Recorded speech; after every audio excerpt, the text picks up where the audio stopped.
My officer husband, Jason Steele, had a sweet little childhood friend named Candy Brooks. She fell from the second floor and got a concussion, and without hesitation, she insisted I had pushed her. To vent his anger on Candy's behalf, Jason ignored my desperate begging and struggling. He ordered the guards to drag me, while I was pregnant, into solitary confinement. When I was finally let out, I was covered in blood. I had lost the baby. Jason seemed to feel a twinge of remorse. He gently held my hand and told me we were still young, that we could have another baby someday. I just let out a cold laugh. There would be no more children between us. That baby? I had deliberately beaten my stomach until I lost it, because I knew both Jason and that unborn child would turn on me. Just like Candy Brooks, they would force me into a corner, make sure I had no way to live or die with dignity. I had already lived one lifetime as prey, as someone easily trampled on. In this life, I would take control before fate could destroy me again. Years later, I became one of the richest and most powerful financial tycoons in the region. And Jason Steele, who in my past life had risen through the ranks with ease, ended up a pitiful, broken man with nothing left. Comrade, your baby suffered a strong impact and is showing signs of a threatened miscarriage. You must stay in bed these next few days. Otherwise, we might not be able to save the child. The voice in my ear came and went. The throbbing pain in my abdomen and all over my body slowly brought my blurred consciousness back. Red slogans on green-painted walls, peeling doors. It looked like something from 40 years ago. But hadn't I already died? Jason had thrown me into prison. After 5 years behind bars, I was diagnosed with terminal cancer and died in agony. If I'm already dead, why am I seeing a scene from 40 years ago? Before I could make sense of it, the door to the hospital room was slammed open. The young man in a military uniform stormed in, radiating cold anger, and charged straight to the bed where I lay. "Lena Carter, how could you be so cruel and push Candy? Do you have any idea she almost..." The words "I didn't" rose to my lips, but I swallowed them. What use was denying it? What use was trying to explain? Last time I denied it. I explained that it wasn't my fault, but Jason never believed me. He only believed Candy Brooks. Jason shouted at me, his face twisted in rage. My gaze fell on the face of a Jason Steele who looked decades younger. In his 20s, he really was handsome. Sharp features, a tall nose bridge, and even those eyes blazing with fury at me were magnetic. In my past life, I had loved that face to death. I devoted myself to him without regret, humbled myself, gave up my dignity, and in the end, I died a wretched death. I had been so naive. Even after being framed by Candy, even after being thrown into prison by Jason, even after being diagnosed with cancer and given only days to live, I still thought about him. Still longed for him. I used to believe it was all Candy's doing and that Jason was just deceived, that he was innocent. Until I knew I didn't have much time left, and begged the doctor treating me to let me see Jason and our son one last time. But they refused me coldly. The doctor looked at me with pity and told me Jason was taking me overseas on vacation for her birthday. He didn't have time to see me. He said I should reflect on my mistakes in prison. Even my son sent a message. "If you're going to die, then just die already. Stop embarrassing me. Don't make things harder for my dad." I was already on the brink of death, and with one last breath, I spat up blood and collapsed. I never expected to live again. But here I was, seeing Jason's young face once more. The man I had loved for decades. The man who betrayed me for just as long. The love I once had for him had completely vanished. In my past life, if Jason had only told me honestly that he loved Candy Brooks, no matter how much I loved him, I would have stepped aside and let them be together. But he never told me that. He always insisted he just wanted to repay her kindness, that he saw her as a sister. Yet under that noble excuse of gratitude, he and Candy did everything behind my back, shameless and indecent.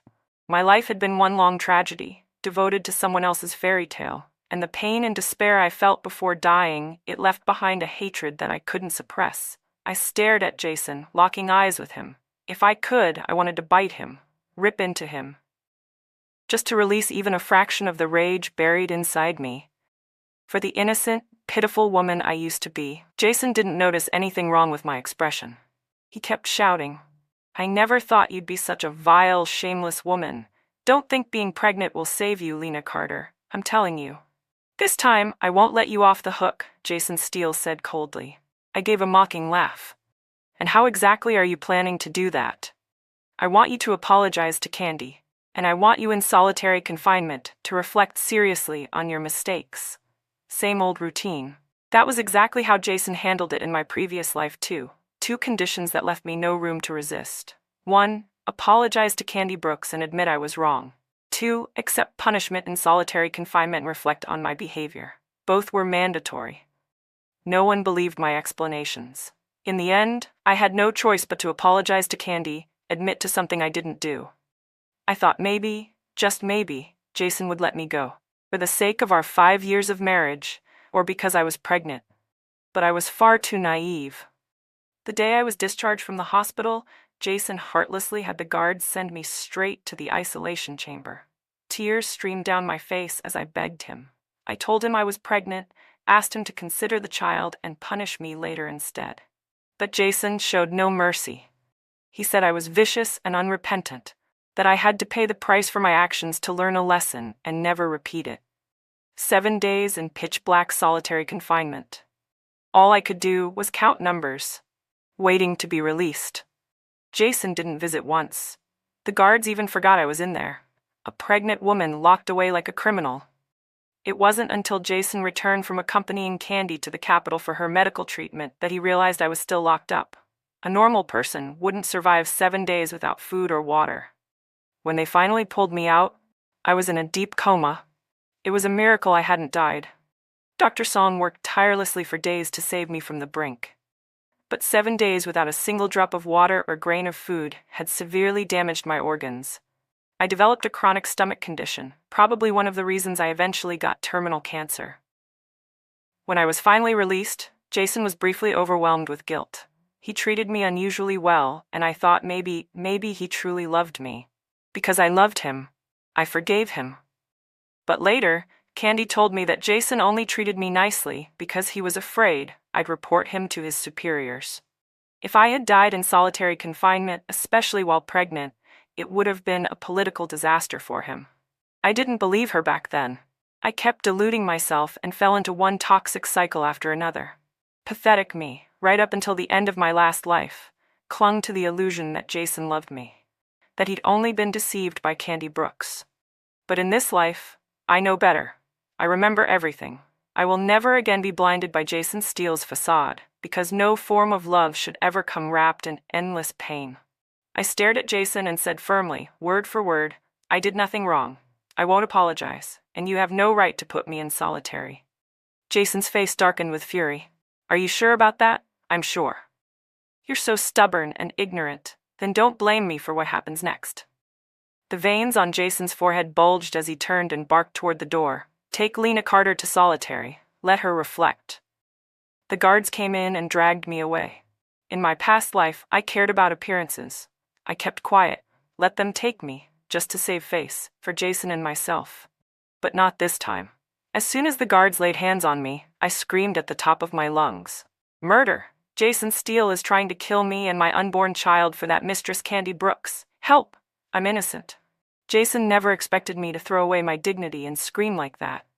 Everyone around turned to look. People started whispering. His reputation was in shambles. He had no choice.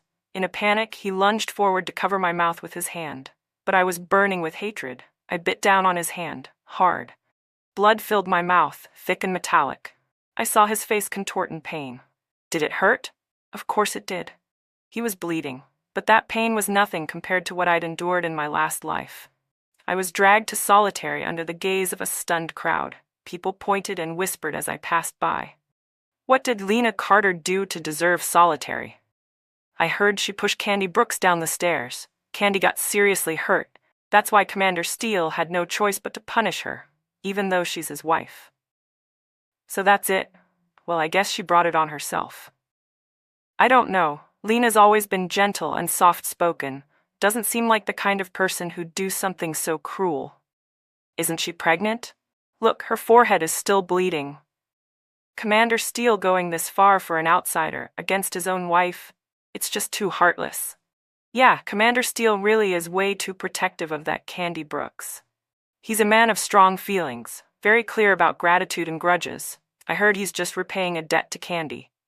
Even if that's true, it still feels like too much. Lena Carter is pregnant, after all. Even the law doesn't immediately sentence a pregnant woman to death for murder, let alone in a simple dispute like this. Commander Steele's favoritism toward Candy Brooks is just too obvious. All the murmuring around him made Jason Steele's face go ashen. In his wildest dreams, he never thought someone like me, always gentle and composed, would embarrass him like this in public. After I was thrown into solitary, he ordered the guards to lock the door behind me. "Lena Carter, I never imagined you'd be such a disgraceful woman," he spat. "Originally, I planned to keep you in here for 7 days, but clearly that's not enough. Make it 2 weeks." With that, Jason stormed off in a rage. The door slammed shut.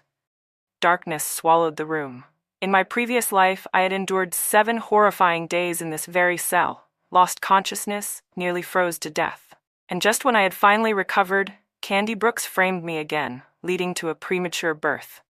I suffered terribly to deliver that cursed child, bled so much I had to have my uterus removed.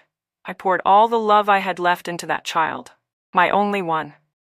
But that little monster turned out to be just like his father, cruel and shameless.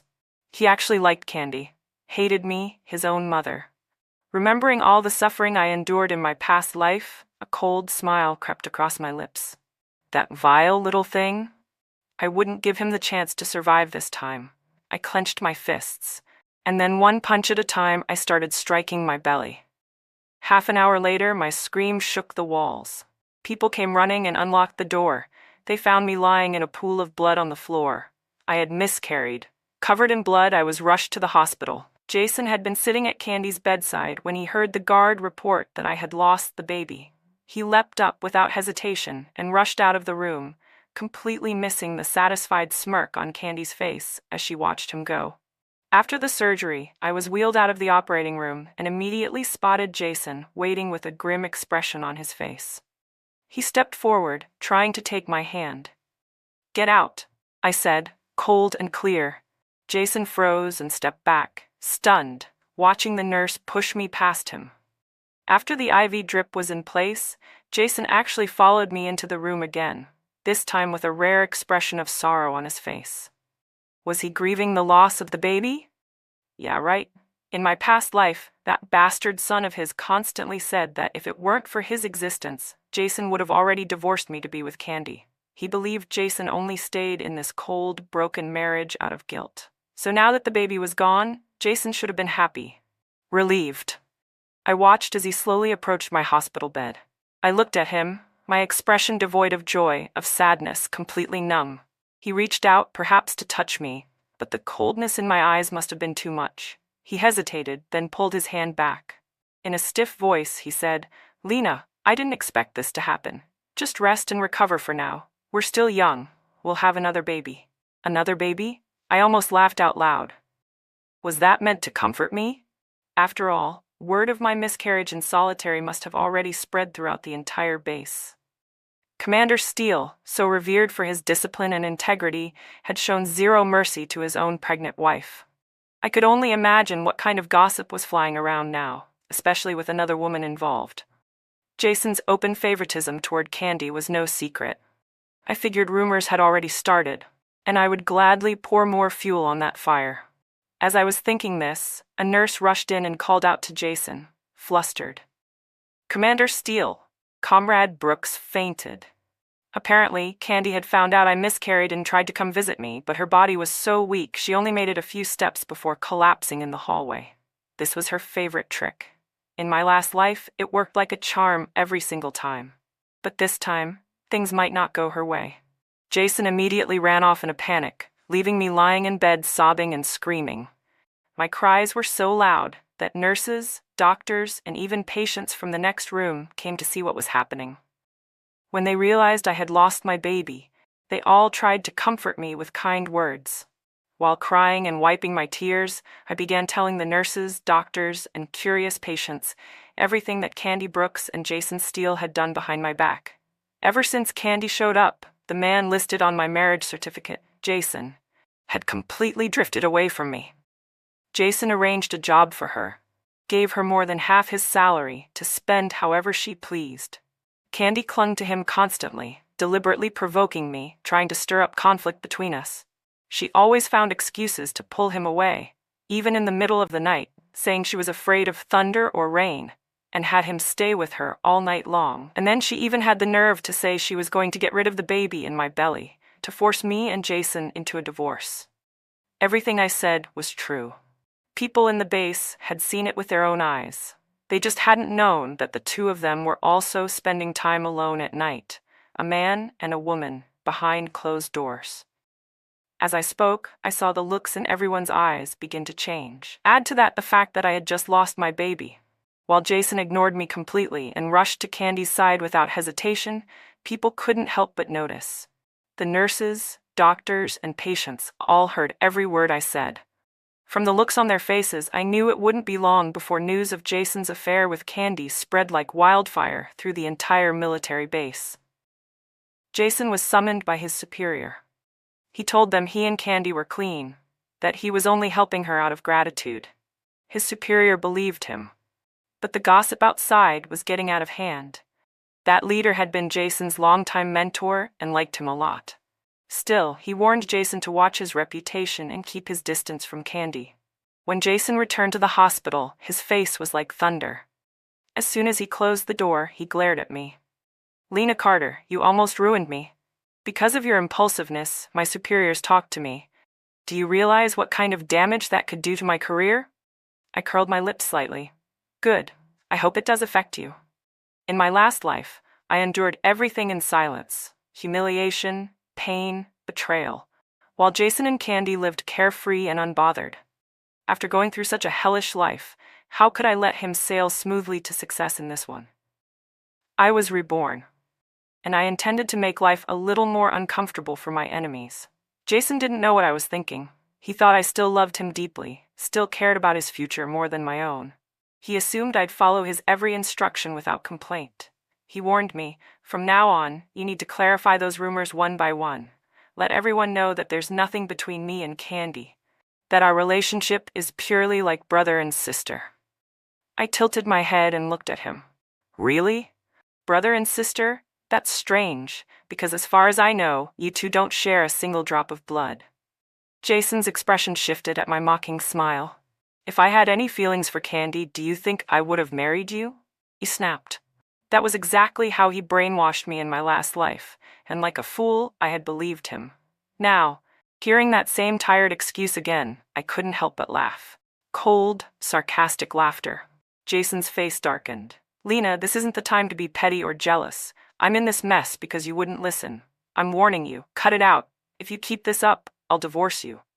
"Divorce? That's exactly what I wanted." "Great," I said without missing a beat. "Let's do it. Let's get divorced, right now." Jason wasn't expecting that. His expression froze. "What nonsense are you talking about?" "I'm not talking nonsense," I replied calmly. "Why should I share my husband with another woman? Let's just end it cleanly. You go your way. I'll go mine. We each find our own future." His face turned red with anger. "What are you saying, Lena? We're in a military marriage? You think divorce is that simple? So what? You plan to keep sacrificing yourself for a lifetime? Or maybe you want your precious Candy to stay the third party forever." The term third party didn't even exist in that era. Jason blinked, confused.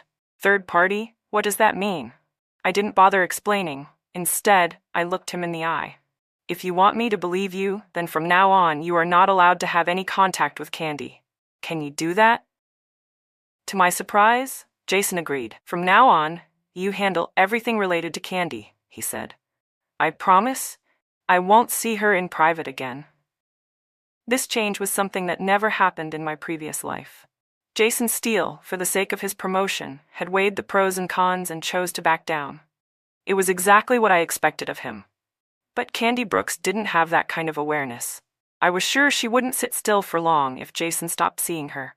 She'd definitely try to stir things up soon, and I was looking forward to it. After all, since I had been given a second chance at life, I intended to reclaim at least part of the pain and humiliation I suffered before. Candy didn't know that Jason had decided to keep his distance from her to protect his career. So she went on playing the same old tricks. pretending to be sick and pitiful, lying in a hospital bed and waiting for Jason to come see her, just like she did in the past. But days passed and Jason never came. Unable to bear it any longer, Candy started having others pass on messages, exaggerating her condition and trying to guilt Jason into visiting. When Jason heard that Candy had supposedly coughed up blood, he was in a panic. But his superior had given him a strict order. He didn't dare defy it. So in the end, he came to find me instead. Candy, convinced Jason was finally going to show up, was full of anticipation. But when I walked in, instead of the man she longed for, her face twisted in fury. "What are you doing here?" she spat. "I came to see you," I said lightly. "Wanted to see what kind of tricks you're up to now." I strolled casually around the room. "Didn't they say you were dying? Funny, you look perfectly fine to me, lips red, teeth white, not a single sign of weakness. Candy, don't you think this whole fake sick act is getting a little outdated?" Exposed, Candy dropped the act. "Lena Carter, losing your baby must have felt awful, huh?" Her smile turned cruel. "I was the one who caused it, but Jason doesn't care about you at all. He only trusts me. For me, he's willing to wrong his own wife. You must feel terrible about that." "You're overthinking it," I said with a calm smile. "If losing a child means Jason will stay away from a disgusting woman like you, then it was worth it. Candy, you probably don't know yet, Jason's not going to see you again." She froze. "What do you mean?" "I mean exactly what I said. Word's already out. Everyone's saying you and Jason have an inappropriate relationship. He's trying to protect his reputation now, which means keeping his distance from you." Candy looked stunned. "What did you do, Lena?" "Don't worry," I said, smiling as I walked over to her bed, standing above her. "I'll explain it all. Candy, I know exactly what kind of filthy schemes are in that mind of yours. You wanted to kill the child in my womb. You wanted to break me and Jason apart so you could take my place. So I helped you, gave you exactly what you wanted." I leaned in, eyes cold. "Here's the truth. I was the one who ended my pregnancy. I was also the one who spread the rumors about you and Jason." "No, that's impossible." Candy's voice trembled. "You're insane. You loved that baby. You loved Jason. You were obsessed with his reputation." The disbelief in her eyes turned to sheer rage. She understood how serious the consequences of what I'd done could be, for both her and Jason. "You vicious woman, you used your own flesh and blood to get back at me? You're a monster." I smiled coldly. "Compared to you, I'm nothing." "Lena Carter," she hissed, "starting now, I'm going to make you feel all the pain you once made me suffer." "Oh, really?" I raised a brow. "Then let's see who wins this time." With a sudden scream, Candy raised her hand and slapped herself twice across the face, loud and sharp. The sides of her face immediately swelled, and blood trickled from the corner of her mouth. She even licked the blood with her tongue before glaring at me with murderous hatred. Then she screamed at the top of her lungs, "Lena Carter, hit me. Help." With that, she jumped off the bed and ran barefoot toward the door, but she only managed a couple of steps before I grabbed her by the hair and yanked her backward. She hadn't expected me to retaliate physically. In the past, I was the nice one, the meek, soft-hearted wife who avoided confrontation at all costs. But not anymore. With both hands gripping her hair, I pulled with everything I had. Candy twisted in pain, her face contorted in agony. As she screamed, I slammed her head against the wall. Once, twice, again. She never saw it coming. My brutality stunned her. She shrieked until finally, the pain overwhelmed her and she passed out. I stared down at her unconscious body on the floor. I wiped my face a few times and quickly let the tears pour down. Nurses in the hallway who heard the noise rushed over. When they saw me crying like that, tear-streaked and completely devastated, they immediately stopped and asked, "Comrade Carter, what's wrong? Who did this to you?" They were all familiar faces. During my hospitalization after the miscarriage, many of the doctors and nurses had come to sympathize with me. And none of them liked Candy Brooks. She had been pretending to be sick while standing around in a hospital bed for days. Everyone could see through her act, and her arrogant attitude only made them more irritated. I sobbed so hard I could barely breathe. "I'm done for. I'm absolutely done for." Candy, she slapped herself and pretended I hit her. And now she's lying on the floor pretending to be unconscious. The nurses exchanged glances. Candy had a bad reputation. Everyone knew she was only able to throw her weight around the hospital because Jason Steele was protecting her. They already disliked her self-righteous behavior, and once they realized she was the one interfering in my marriage, they despised her even more. I kept crying. What am I supposed to do? What am I going to do now? There's no way I can prove my innocence.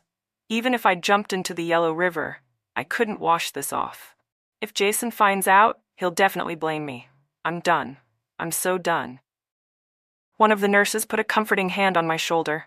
That's enough, Comrade Carter. Don't be afraid. We'll testify for you. Thank you. I sniffled. But she's still lying on the floor, faking it. What should we do about that? We'll go in with you and take a look. With several nurses at my side, I returned to the room. Candy was still lying there, pretending to be unconscious. The nurses all looked down at her with visible disgust. All right, that's enough. Cut the act and get up, one of them said coldly. But of course, the unconscious Candy didn't respond. Still crying, I walked over, crouched down beside her, and reached out to touch her. Come on, drop the act. Get up. As I leaned in, I slipped the sewing needle I'd hidden in my hand deep into her lower back. It was a heavy-duty needle I'd brought specifically for her, at least 6 or 7 centimeters long. Anyone could imagine the pain of something like that being jabbed into your flesh. Candy, who was supposedly unconscious, screamed out in agony the moment it pierced her skin. As her eyes flew open in pain, I quickly withdrew the needle and hid it in my sleeve. The pain made Candy bolt upright. The moment her gaze met mine and saw the smug, malicious smile in my eyes, her rage boiled over. Without thinking, she raised her hand and tried to slap me across the face. But a nearby nurse grabbed her wrist mid-swing. What the hell are you doing?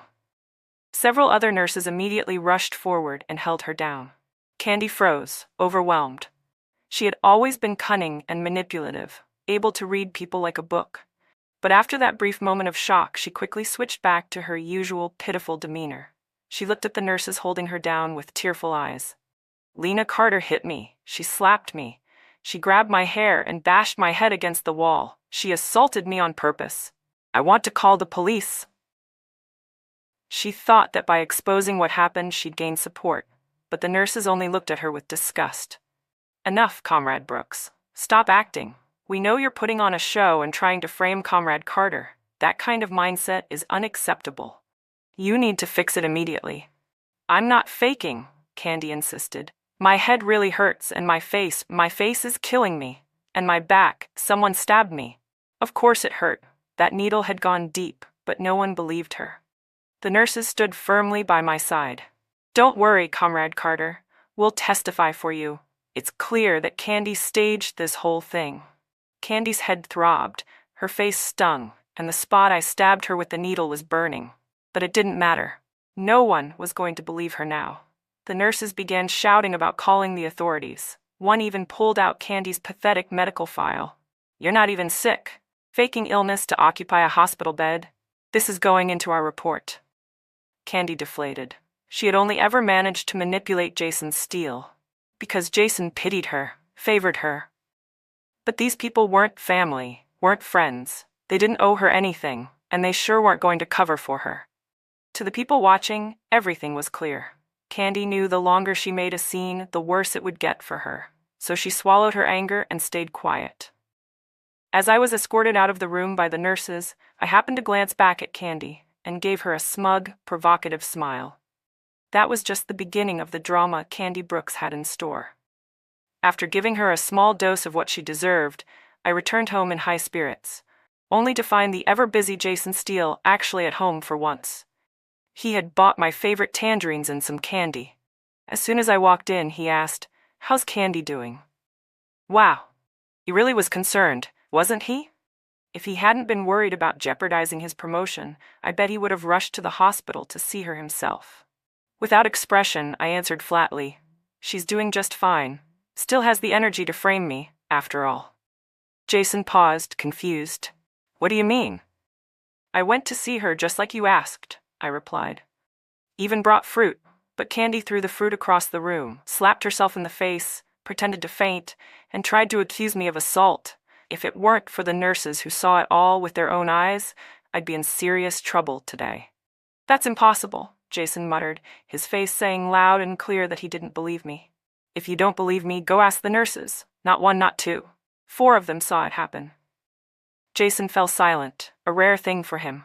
Why would she do that? He finally asked. You really don't know? I stared at him. She told me I'm not good enough to be your wife, that she's the one who deserves you. Jason's face darkened at my words. Lena, not this again. How many times have I told you? Candy and I are like siblings. There's nothing between us. I laughed bitterly. But you're not actually siblings, are you? Whatever the case, he said sternly, I have a clear conscience. And yet, he still had the nerve to warn me. You'd better behave. Don't make trouble for me. Maybe realizing he'd been too harsh, he softened his tone. Lena, just listen to me. Be good, okay?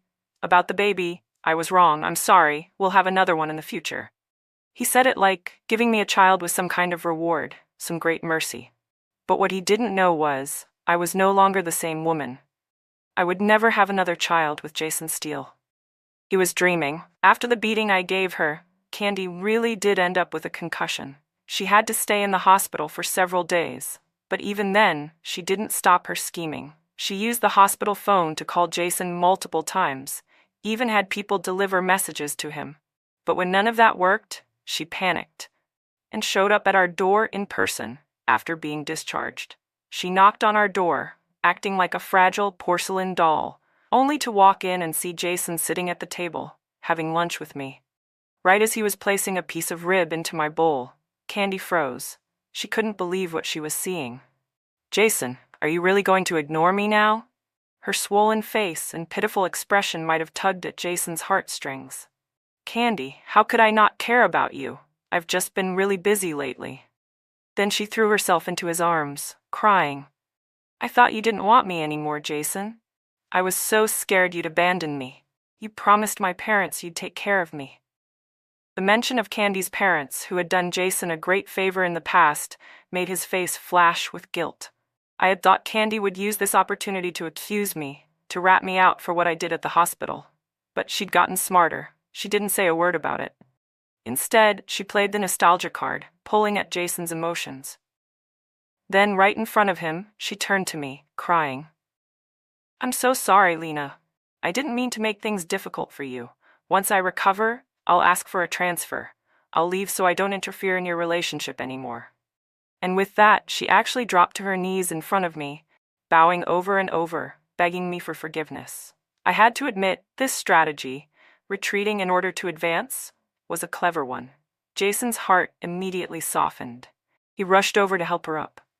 Lena's not the kind of woman to hold a grudge, he said. Candy, you're not going anywhere.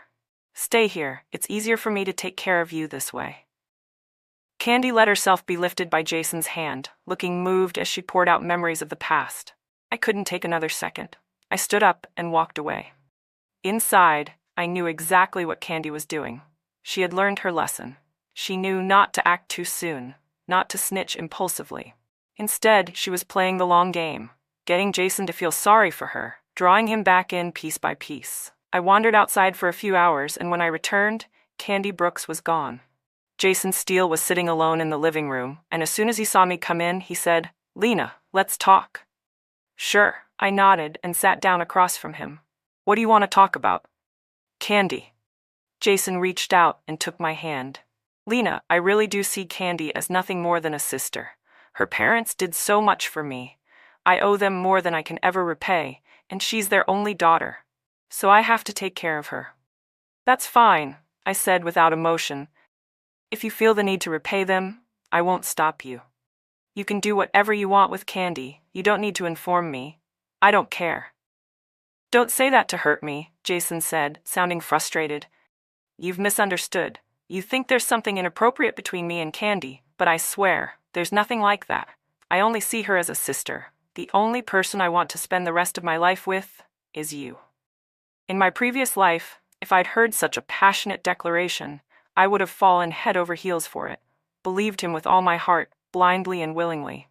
But I'm not that foolish woman anymore. I'm no longer the hopeless romantic who thought love was everything. I pulled my hand out of his grasp. Got it. I know what you mean. Anything else? Jason looked stunned by my lack of reaction. Then he reached for my hand again and held it tightly. Lena, I'm heading out on a mission soon. I'll be gone for a while. While I'm away, I need you and Candy to get along. She's promised to listen to you, and I'm counting on you to take care of her. I'm leaving her in your hands. Just wait for me to come back. It almost sounded like he was handing her over to me like a responsibility. I raised an eyebrow. All right, I'll be sure to take good care of your dear Candy. Jason led his team on a mission to the south. Before leaving, he reminded both me and Candy multiple times to get along peacefully. Candy and I both nodded in forced agreement. But peaceful coexistence? That wasn't going to happen. I knew Candy would never give up, and neither would I. When Jason came back from this mission, there would be a reckoning. One of us would win. One of us would fall.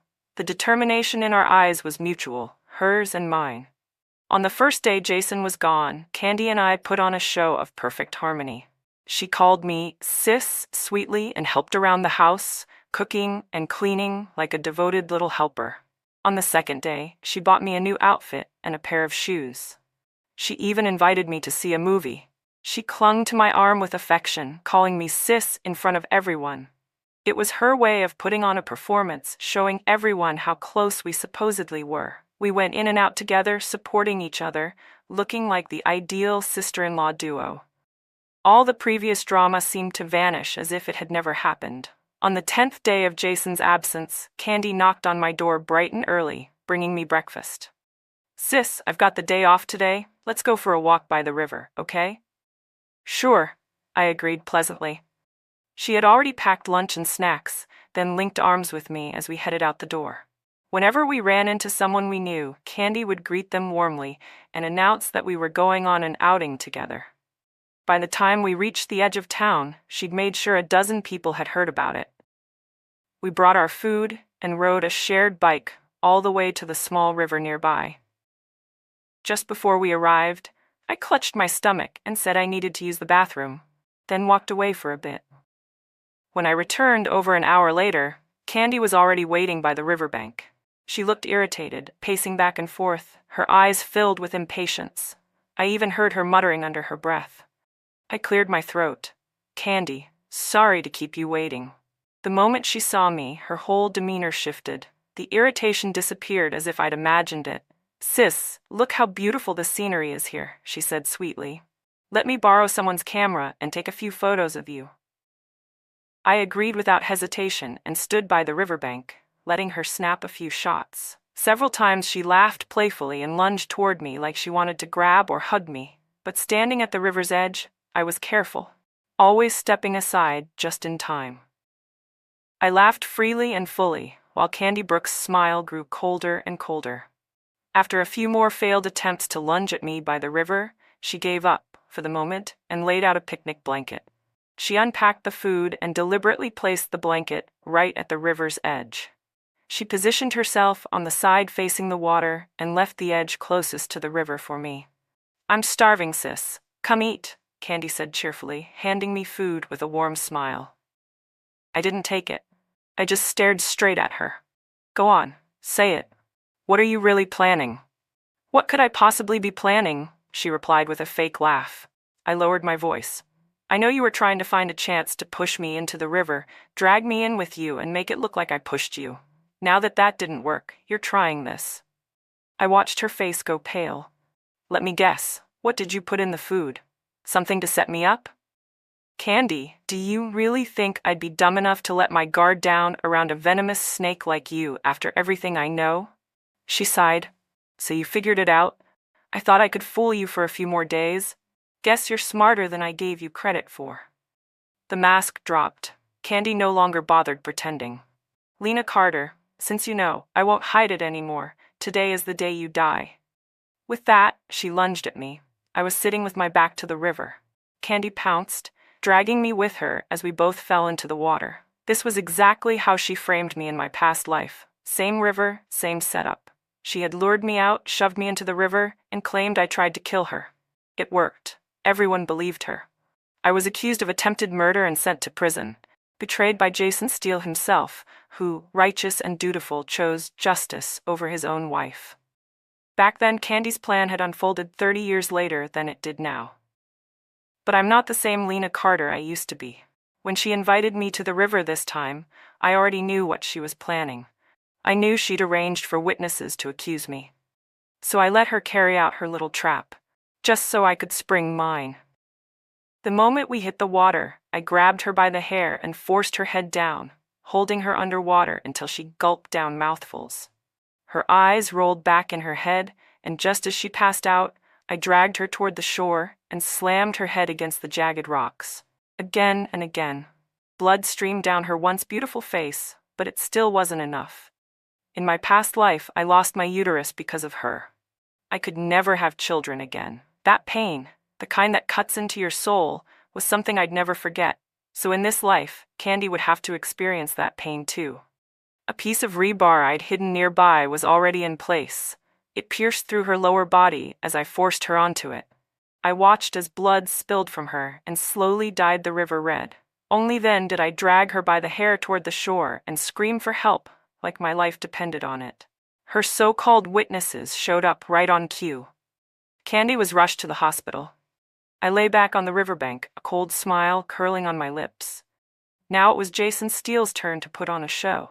He returned a week later. The moment he heard that Candy had been injured, he rushed to the hospital. She had survived, but just like me in my past life, she'd lost the ability to be a mother. And her fate was even worse than mine. Her face was ruined, covered in deep scars and pitted wounds. Candy sobbed hysterically in Jason's arms, accusing me of trying to kill her. She had been waiting for this day, dreaming of it. But it wasn't how she imagined it. She was disfigured. I was untouched. Of course she regretted it. She couldn't understand how I had fought back so violently, couldn't make sense of how the predator had become the prey. But it was too late. She had no way out now. Candy was determined to destroy me. She would stop at nothing to make me pay, to weaponize Jason's guilt and sense of duty, and make him take responsibility for her. And just like in the last life, Jason exploded with rage when he heard I was the one who had done this to her. Candy even managed to find the same kind of people she had used before, willing witnesses, who all pointed the finger at me in unison. Their testimonies sounded convincing. They said that ever since Jason left, I had been bullying Candy Brooks, that Candy had tried to win me over, bought me clothes and shoes, did housework willingly, even invited me on a riverside picnic, all just to change my attitude toward her. But I, supposedly deranged and heartless, turned around and tried to kill her. They claimed they saw me with their own eyes holding Candy underwater, with both witnesses and evidence. I was once again, just like in my past life, branded as the villain. And just like before, there seemed to be only one road ahead: prison. Jason Steele was furious over my viciousness.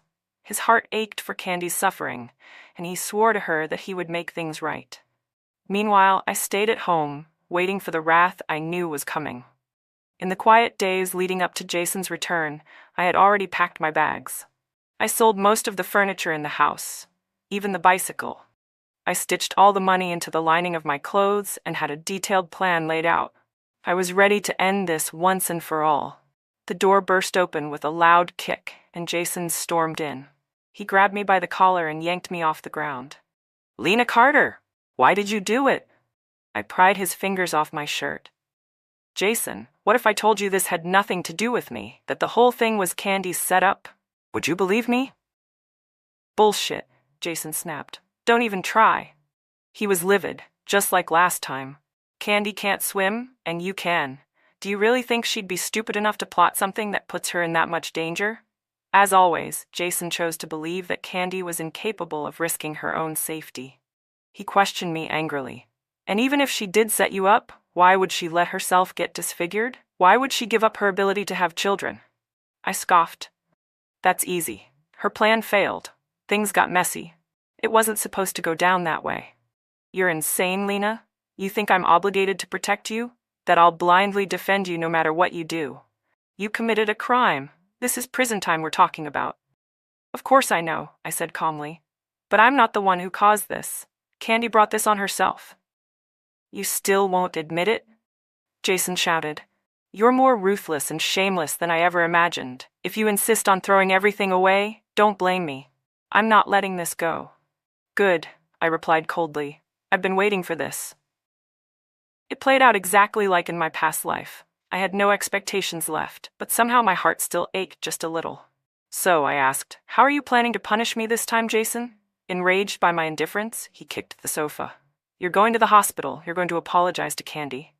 I'm not apologizing. Then get ready for prison. I'm telling you, Lena Carter, I will never allow a vicious woman like you to be my wife. Once you're locked up, I'm filing for divorce. Perfect. I've been hoping for that. I pulled out the divorce agreement I had already prepared. Here, sign it. Let's get it over with. Jason looked at the document, then at me. You planned this? You knew I would ask for a divorce? No reason needed, I said. Just sign it. Jason, seething with rage, snatched the pen and signed. Then he flung the signed papers at me. Here, as you wish. I bent down, picked up the divorce agreement, and stood up. Jason had already stormed out. At the door, he turned around and threw out one last threat. Just wait. The police will be here for you soon. I gave a cold laugh. Holding the agreement, I headed straight for the Civil Affairs office. An hour later, I walked out with 2 divorce certificates in hand. The smoothness of it all gave me a strange sense of relief. Now, the only thing left was the police investigation. But I wasn't afraid. Candy wasn't the only one who could produce witnesses. I'd lived an entire life. I knew how to prepare better than she ever could. The police didn't even get the chance to come to me. I went to them first, bringing my evidence in hand and filing a report. Everything I presented was solid. Candy knew I could swim, so she'd prepared food laced with sleeping pills. Her plan had been to render me unconscious and let me drown. But I had seen through it, and because I did, she was the one who had to improvise. She had planned to fake a drowning incident, me, the strong swimmer, dragging her into the water. But I knew exactly what Candy Brooks was up to, so I prepared witnesses in advance, nurses from the hospital. They were the first to send the food Candy had laced with sleeping pills for testing. They also saw her push me into the river with their own eyes and confirmed that she had purchased a large amount of sedatives herself. As for how Candy ended up so severely injured, that was simple. She couldn't swim, and she had terrible luck. She smashed her face on a hard rock and was impaled by a floating steel bar that just happened to pierce her uterus. Rocks and steel bars don't talk. There were no fingerprints, no forensic evidence that could prove anyone had done it to her on purpose. This time, Candy had no way to fight back. I submitted my evidence and accused her of attempted murder. The case against her was clear and undeniable. Because she had lost her uterus and was physically weak, the authorities decided to wait until she recovered before formally arresting her. As for me, now divorced from Jason Steele, I had no attachments left. Without hesitation, I bought a train ticket and headed south. Punishing Candy wasn't my end goal. She was despicable, yes, but Jason wasn't innocent either. Just getting rid of Candy wasn't enough. I knew what would come next, Jason's downfall. Without me to help him as I had in our previous life, Jason's future was going to be a disaster. I waited, calmly, for karma to find him. Once I was gone, I poured all of myself into building my career.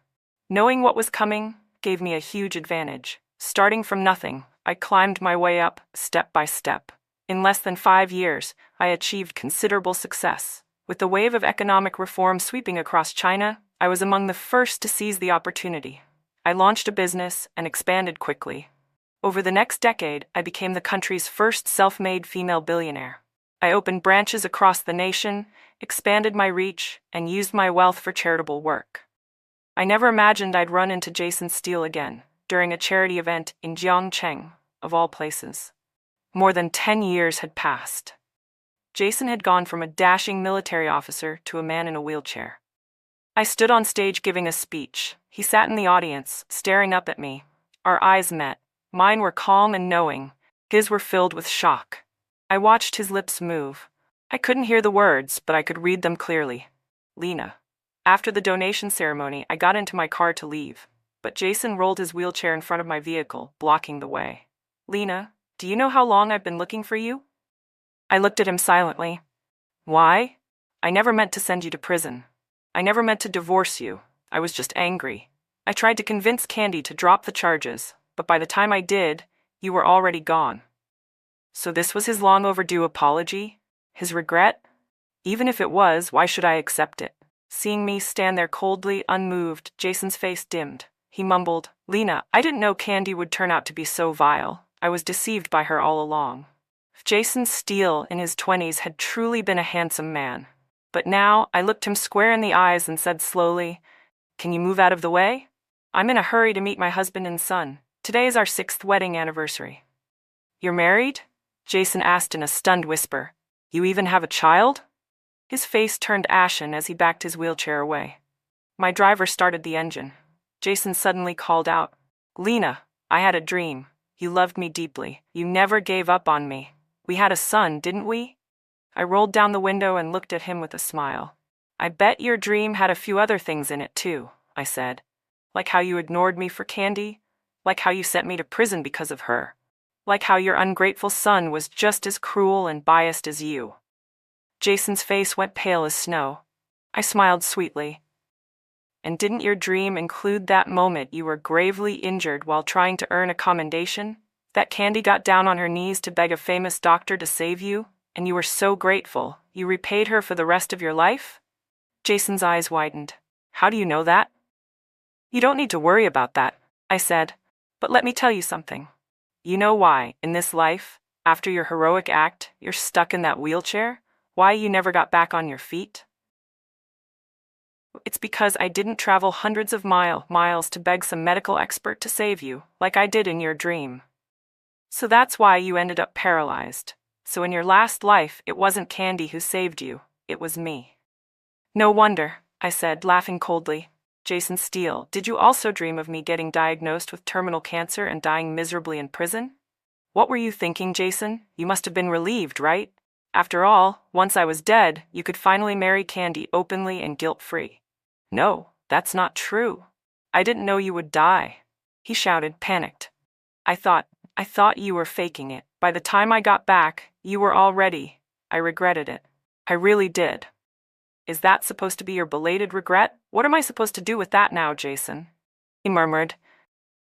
"Lena, I know now. Everything was Candy's fault. I didn't let her off easy. I punished her. She just got out of prison, and she's living a miserable life." "That's good to hear," I said flatly. I rolled up the window and instructed my driver to go. As the car pulled away, Jason in his wheelchair grew smaller and smaller in the rearview mirror. Watching him like that, broken and hollow, I finally let out a long breath of relief. For the first time in this life, I felt truly unburdened. I had no regrets. Just then, the large car phone next to me rang. I picked it up. It was my husband calling. His warm voice came through the line. "Lena, our son and I are waiting for you." "I'm almost home," I said, smiling. No one lives forever in the past. Jason Steele was just a chapter that had long closed. Now I had a husband who loved me and an adorable son. In this life, I would never again depend on a man or believe in one. I would be my own queen.